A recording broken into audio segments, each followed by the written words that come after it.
Hello everyone, welcome to biology. You'll remember that we talked last week about how biology means the study of life. But how do you know if something is a living thing? It turns out there are certain characteristics that all living things share. So today we're going to take a look at those characteristics that all living things share. Okay, so let's look at some of those characteristics of living things.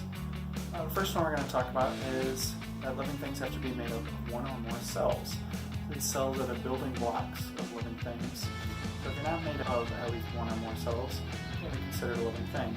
You can have single-celled organisms, so you don't have to be made up of millions like humans are, but you do have to be made up of at least one.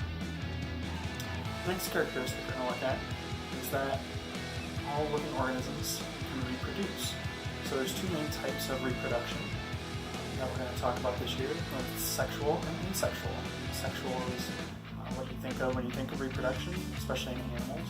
You have two parents, together they make organisms that share a combination of their genetics.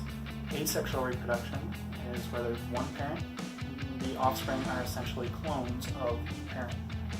You can have that in certain types of plants as well as bacteria. The next characteristic that we're going to talk about is that organisms need to maintain an internal balance. So the key component of maintaining this internal balance is homeostasis. There's certain conditions that your body needs to be kept in a certain range in order to survive. The easiest example think of is body temperature. So when your body temperature gets too high, the body starts to sweat so that it cools down. When it gets too cold, the body starts to shiver so it starts to warm up. So your body is trying to maintain itself in a certain range in order to survive. And then the last characteristic that we're going to talk about today is evolution. So living organisms can evolve over time, not a specific singular organism, but the species as a whole can change over time. Their genetics have mutations which are advantageous for the environment, which generation over generation can become more prevalent and can lead to a change in the entire species. So those are some of the characteristics of living things.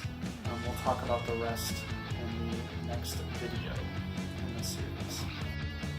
Okay, so those are some of the characteristics of living things. In the next video in this series, that we'll talk about the rest of the characteristics of living things. So stay tuned for the next video upcoming. Thanks very much.